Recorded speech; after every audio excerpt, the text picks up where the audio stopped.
To do probable cause, you have the right to remain silent. Anything you say can or will be used against you. You have the right to have an attorney. Shh. You have the right to have an attorney present. If you cannot afford one, one will be appointed to you, sir.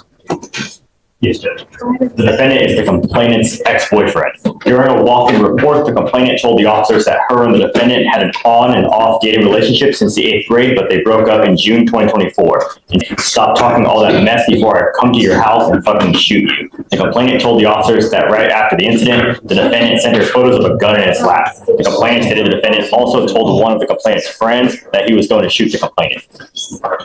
So, tell me about the ag assault. What happened there? Your Honor, in the ag assault, one moment. In the criminal mischief, is it with the same? Prior event where we had experimented trying a drug and kind of got crazy and broke stuff with it. Yes, Your Honor. And then for the aggravated completely assault, unrelated. it says the complainant and her friends went to a party, and at the party they saw the defendant trying to get in, but was ultimately turned away because too many people were there already. While walking, the complainant ignored the defendant, and the defendant stated, "Are you going to apologize?" And the complainant kept walking. The defendant began cussing at the complainant and said, "I got it on me." And the defendant said the complainant said at that time, the defendant got a pistol from his ankle and pointed it at her. And then witnesses corroborated the complainant's statement.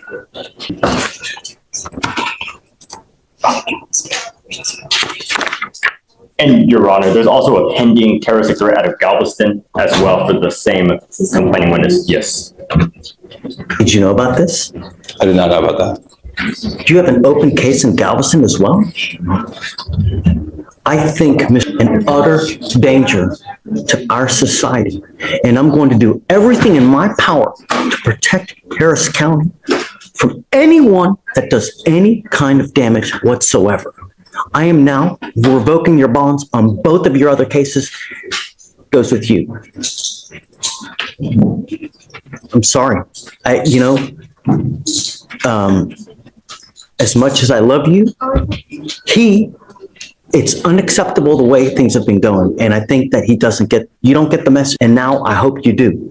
But I am now going to give you home confinement. You're not allowed out if you bond out of jail. I'm going to make your bond sky high. I think that you're a complete and utter danger to everyone. You flaunt our bond conditions. And it's truly sad, Mr. Poole, because when you have a gun and when you start using that, God forbid that you do some irreparable damage, that you dig yourself into a hole where you're looking at 50 to 60 years in prison, perhaps life.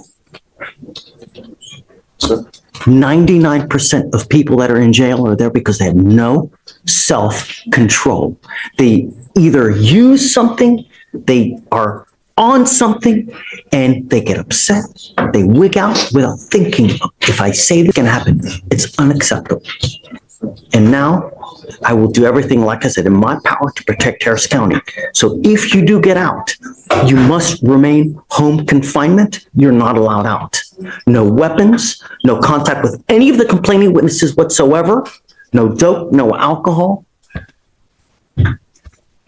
Anything else? He's a student, Judge. He's a high school student. So I don't know what to tell you, man. I mean, he scares me. understood. And Chip and I are going to put some things together. I think that there's a different scenario really going on than what this reflects in the probable cause statements. And we're going to bring that to the prosecutors. If you have something that shows me different to what they have, I'm all ears. Understood. Put that stuff together and we can perhaps readdress the bond. Yeah, absolutely. And I never want to see a kid lose out on school, because to me, it's the most important thing in life, Understood. If we do home confinement, can there be an exception to that when he's at school and he just has to report immediately back to his home? Is he like in high school? He's a high school student. In high school. I mean, Yeah, you judge, he's actually. Okay, good. Disregard. Good. There we go. Are you mom and dad? Come on up. Come up.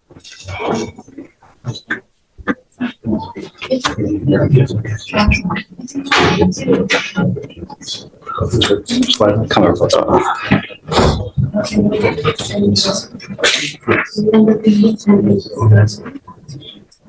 Thank you so much for coming.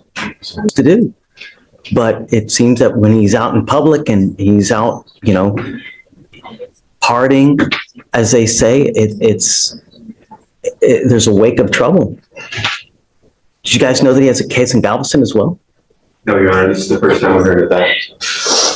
Is it currently open? It's currently open, Your Honor. Something that the lawyers are also unaware of. We think it's all one event that happened over a few hours. We don't know. But it's not though. It's not. He's, 12 in December of 23, we have a criminal mischief, an evading arrest. Now, a couple months later, we've got Galveston. It's not. And I think that we need to really give him a wake-up call before he really does irreparable damage, The two events here in Harris and the one event in Galveston, we think that was all in the one series of events that happened between football games and a party on a hotel. We need to figure out what's going on, to figure out why it's continuing to happen. I want what's best for you, son. I really do. And I will help you in any ways that I have to put him in custody today because I have to show him that it's unacceptable what he's doing and picking up these tuna cases, especially the fact that he's picked up an aggravated assault. That's, you've got a great lawyer. We'll be here to figure it out with you. If you do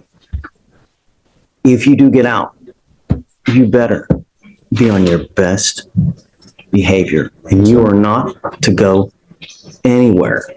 What I'd like to do is, I'm going to take him in now with the best way of going forward. We have clinicians that can sit there and evaluate him, talk to him, figure out what's going on, and perhaps boot camp is the right way. Perhaps, we have these other things that we have at our disposal to see how we go forward, because I just don't know. I don't know what's going on in his life. I don't know what he's doing, what he's taking, We did already as part of the PTI, and they do want to increase him to why? Say it again? Increase his level of supervision to why? Who say that? Felony points? No, misdemeanor, but this is a part of the PTI. He's already completed the TRS this year, so because of the new law violations and how heinous they kind of are, they want him to do why? Did you hear that? I did. Judge, again, I think that these probable cause statements are giving a skewed picture of what's So really that's going on. right. Let's not put the cart ahead of the horse. We'll give you time.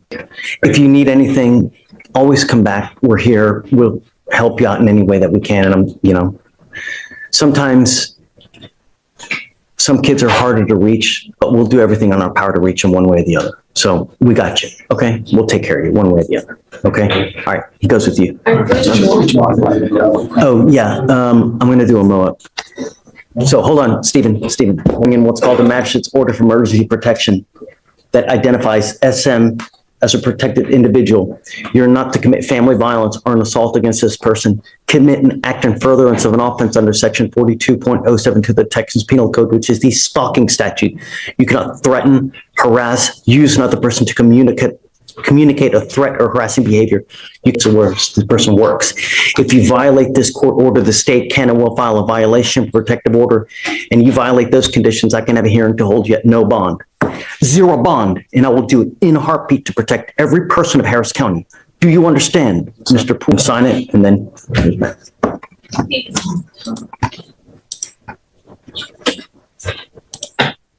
Judge,